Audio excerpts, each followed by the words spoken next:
የጀመርነውን የለውጥ አካሄድ የሚለውን ሐሳባችንን ደግሞ እንቀጥላለን። አሁንም ባለፉት ቶፒኮች ላይ ያነሳናቸው የለውጥ መርሆች አሉ፣ የለውጥ አካሄዶች አሉ። እንግዲህ እየተማርን እየተከታተልን ያለነው ሐሳብ የለውጥ አካሄድ የሚል ነው። ለውጥ አካሄድ አለው፣ መርህ አለው፣ ፓተርን አለው፣ ስርዓት አለው። ለውጥ በምኞት በመፈለግ ስለ ለውጥ በመዘመር በቃ ለውጠኝ በማለት ብቻ አይደለም የሚመጣው። እሱ አንድ ስቴፕ ነው።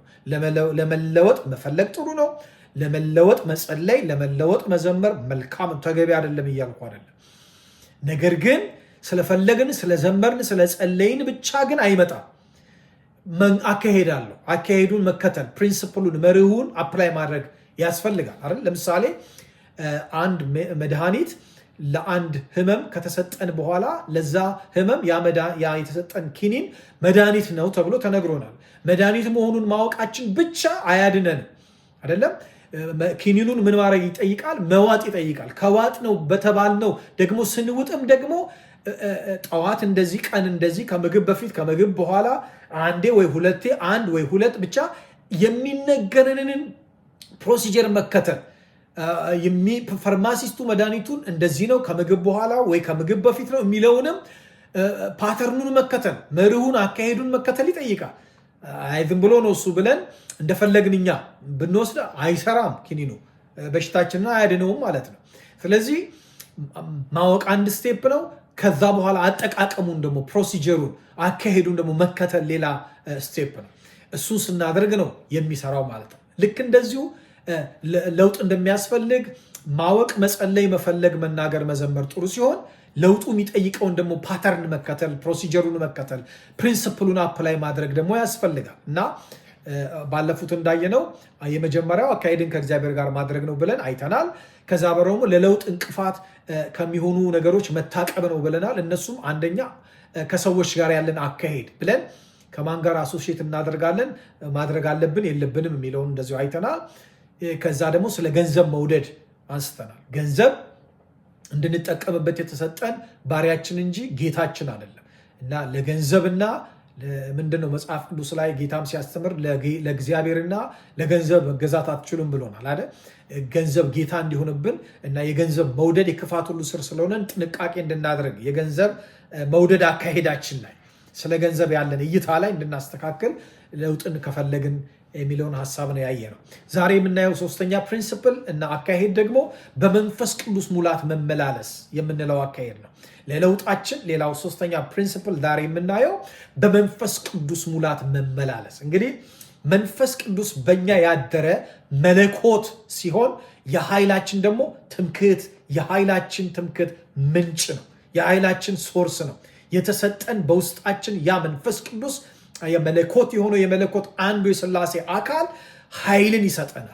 የምንለወጥበትን እግዚአብሔርን ወደ መምሰል የእግዚአብሔር ዓለምና የእግዚአብሔር ዓለም የህይወት ስርዓት ሙላት ውስጥ ወደ ሙላቱ ልክ ልጁን ወደ ልጁ መልክ ሙላት እግዚአብሔርን ወደ መምሰል የህይወት ሙላት የትላንትን እየሻር የትላንትናው ድካማችን የትላንትናው ሚስቴካችንን የትላንትናው ውድቀታችን ወይም የትላንትናውም ብርታታችንም ሊሆን ይችላል የኋላችንን እየረሳ ከፊታችን ያለውን ደግሞ ለመያዝ እንድንዘረጋ እንድንወጣ ወደፊታችን እንድንለቀቅ እግዚአብሔር ወዳየልን የህይወት ሙላትና ፍጻሜ ውስጥ መድረስ መጓዝ መለወጥ ሜታሞርፎሲስ እንድናደርግ ፕሮግሬሲቭ የሆነ ትራንስፎርሜሽን እንድናመጣ ለውጥ እንድናመጣ የትላንቱን እየሻር ዛሬ ላይ ደግሞ እያደግን ከትላንትናው በላቀ በተሻለ በበለጠ ሙላት ብስለት እድገት መረዳት እውቀት አገልግሎት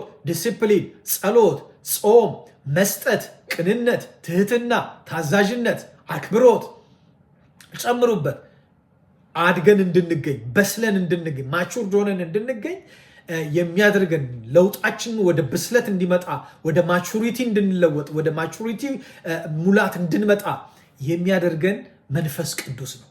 መንፈስ ቅዱስ የሆነ አክቲቪቲ የሆነ እንቅስቃሴ የሆነ የሚያንቀጠቅጥ የሚያስጮህ በቃ የሚያንፈራግጥ ነገር አይደለም። ፐርሰን ነው። ከሥላሴ አካላት አንዱ ከትሪኒቲ አካላት አንዱ የሆነ መንፈስ ቅዱስ ስሜት ያለው እውቀት ፈቃድ ያለው የሚያዝን የሚቆጣ የሚመራ የሚመክር ፐርሰን ነው። እሱ እኛ ውስጥ አድሯል። እሱ እኛ ውስጥ አለ። ለዚህ ነው ለቤዛነት ቀን የታተማችሁበትን ቅዱሱን የእግዚአብሔርን መንፈስ አታሳዝኑ፣ ግሪፍ አታድርጉት፣ አታሳዝኑት፣ አታስቆጡት። በእናንተ ውስጥ የኃይሉ ሙላት እንዲገልጥ ከመተባበር ይልቅ የኃይል ሙላት በእናንተ ውስጥ ከሱ የሚመነጭ ኃይል ሙላት እንዳይገለጥ እንቅፋት ከሚያደርግ ነገር ታቀቡ የሚለን ሐዋርያው ለዛ ነው። ፕራይዝ ጋድ። አማኞች ያለ መንፈስ ቅዱስ ስጋዊና ሰዋዊ ብቻ ነው የሚሆኑት። አማኝ ነኝ ያለ ሰው ያለ መንፈስ ቅዱስ እርዳታ፣ ያለ መንፈስ ቅዱስ ምሪት፣ ያለ መንፈስ ቅዱስ እገዛ ስጋዊ ነው የሚሆነው። ሰው ብቻ ነው የምንሆነው። ስለዚህ ሀሳባችን፣ አመለካከታችን፣ እንቅስቃሴያችን፣ ድርጊታችን፣ አጠቃላይ አውትፑታችን በሙሉ ስጋዊና ሰዋዊ ነው የሚሆነው። ለምን አገልጋዮችም አንሆንም? መድረክ ላይ የምንቆም በጥሪ ውስጥም ያለን እንሁን። በዚህ መልእክት ይህን መልእክት የምትሰሙ እንደው ፓስተሮች ብትሆኑ፣ ነቢያት ብትሆኑ፣ ይሄ ቪዲዮ የሚደርሳችሁ ዘማሪዎች ሁኑ፣ በምንም አገልግሎት ውስጥ ያላችሁ ሰዎች በቅንነት ስሙኝና ቆም ብላችሁ ራሳችሁን እንድትመረምሩ ራሴን ቻሌንጅ አድርጌ ያየሁበት መልእክት ስለሆነ እንደው እኔ በተመረመርኩበት፣ እኔ በተገሰጽኩበት፣ እኔ በተመከርኩበት፣ እኔ በተጽናናሁበት፣ እኔ በተወቀስኩበት ደግሞ እናንተም እስቲ ተመርመሩበት፣ ተወቀሱበት፣ ታነጹበት፣ ተመከሩበት፣ ተመለሱበት። የዘመኑ ፍጻሜ ደርሷል። ነገሮች ወደ ፍጻሜ እየቸኮሉ ነው። እናስተውል። ኢየሱስ ጌታ ነው። ስለዚህ ያለ መንፈስ ቅዱስ ሰው ብቻ ነው የምንሆነው። እንጨት የሚል አገልግሎት፣ ስጋ ሰው፣ አዳም መሬት የሚል ትምህርት፣ ስብከት፣ መዝሙር ነው የሚኖረን። አገልጋዮችን ብንሆን ሁላችን አማኞች ቅዱሳን ያለ መንፈስ ቅዱስ እርዳታ ሰው ነው የምንሸተው። ስጋ ነው የምንለው። መሬታዊ ነው የምንሆነው። ስጋዊ አዳማዊ ነው የምንሆነው። ጊዜያዊ ነገር ነው። እይታችን ጊዜያዊ ነው የሚሆነው። በመንፈስ ቅዱስ ሙላት ኃይል፣ ቁጥጥር፣ ተጽዕኖ ስንሆን ግን ኢየሱስ ጌታ ነው። ሰማያዊ፣ መንፈሳዊ፣ እግዚአብሔራዊ፣ ዘላለማዊ፣ ከፍ ያለ የላቀ ክብር ለኢየሱስ ይሁን። የተቀደሰ የተለየ ማርታላ ጃቫስ ለየት ያለ የእግዚአብሔር ነገር ሙላት ፍሰት ያለብን ነው የምንሆነው። በብሉይ ኪዳን ዘመን ከምናገኛቸው ሰዎች መካከል አንዱ ሳኦል ከነበረበት ማንነት ስብዕና ለውጥ ሊያደርግ የቻለው በመንፈስ ቅዱስ በሱ ላይ መምጣት እንደሆነ የእግዚአብሔር ቃል ሲነግረን ምን ይላል? አንደኛ ሳሙኤል ምዕራፍ 10 ቁጥር 6 ላይ አንደኛ ሳሙኤል ምዕራፍ 10 ቁጥር 6 የእግዚአብሔር መንፈስ በኃይል ይወርድብሃል፣ ከነርሱ ጋር ትንቢት ትናገራለህ፣ እንደሌላ ሰውም ሆነ ትለወጣለህ። ሃሌሉያ! የእግዚአብሔር መንፈስ አለው ነቢዩ ይወርድብሃል፣ አንተ ላይ ይመጣብሃል። ያ የእግዚአብሔር መንፈስ ይመጣብ ደግሞ ከነቢያቶቹ ጋር ሆነ ትተነብያለህ፣ እንደሌላ ሰው አድርገ ሆነ ትለወጣለህ። ለዚህ ነው ያ እንትን አይደለም እንዴ እኮ ነው ያሉት አይደለም ሲያዩት እሱ ከነቢያት ወገን ነው እንዴ ብለው ተገረሙ ይላል። ለውጡን አይተው ኢየሱስ ጌታ እና ትለወጣለህ፣ እንደሌላ ሰው ሆነ እንደነበርክ ሆነ አትቀጥልም። መንፈስ ቅዱስ በእኛ ላይ ሲመጣና ከመንፈስ ቅዱስ ጋር ተባባሪዎች ስንሆን ለለውጥ የሚያስፈልገው በመንፈስ ቅዱስ ሙላት መመላለስ ነው። መንፈስ ቅዱስ ሊለውጠን፣ ሊቀይረን፣ ሊያሳድገን፣ ሊያጠነክረን፣ ሊያጎለምሰን ነው ውስጣችን ያለው። ኢየሱስ ጌታ ነው። በእግዚአብሔር የህይወት ሙላት ውስጥ ሊያሳድገን ያለው እንጂ ሊያንቀጠቅጠን ብቻ አይደለም፣ ሊያጮሆን ብቻ አይደለም የመጣው።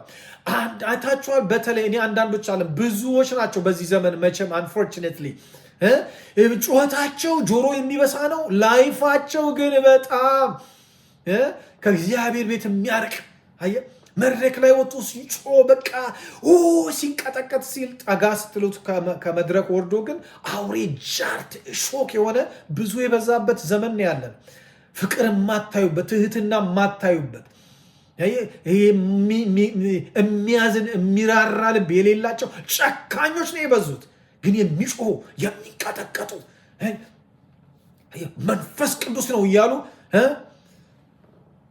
መድረክ የሚያናውጡ ብዙዎች አሉ። መንፈስ ቅዱስ ለማናወጥ ብቻ አይደለም የመጣው፣ ለመለወጥም ነው የመጣው። መንፈስ ቅዱስ ለማንቀጥቀጥ ብቻ አልመጣም፣ ለመለወጥም ነው የመጣው። አዎ ፓወርፉል ስለሆነ ዱናሜስ ስለሆነ ኃይሉ ሲነካ ልንንቀጠቅጥ፣ ልንጩ፣ ልንፈራገጥ፣ ልንወድቅ፣ ልንሮጥ ማለት የተለየ ነገር ልናሳይ እንችላለን። እንደዛ አይሆንም እያልኩ አይደለም።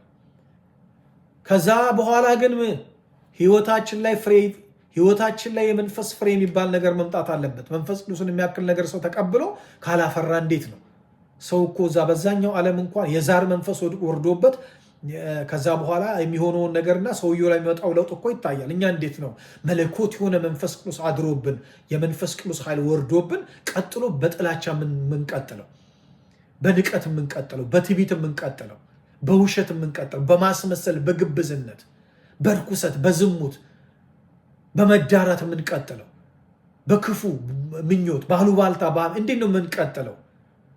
ስለዚህ ልናስተውልና ቆም ብለን ልናስብ ይገባናል። ስለዚህ መንፈስ ቅዱስ በአንተ ላይ ሲወርድ ባለው ነብዩ ሳሙኤልን ትለወጣለህ፣ እንደሌላ ሰው ሆነ ትቀየራለህ፣ እንደነበር ከሆነ መቀጠል አትችልም። ስለዚህ የለውጥ አካሄድ መርሁ በመንፈስ ቅዱስ ሙላት መመላለስ ነው። ስለዚህ ዘወትር በመንፈስ ተሞሉ የሚለን መጽሐፍ ቅዱስ ለዚህ ነው። ዘወትር በመንፈስ ተመላለሱ የሚለን ለዚህ ነው።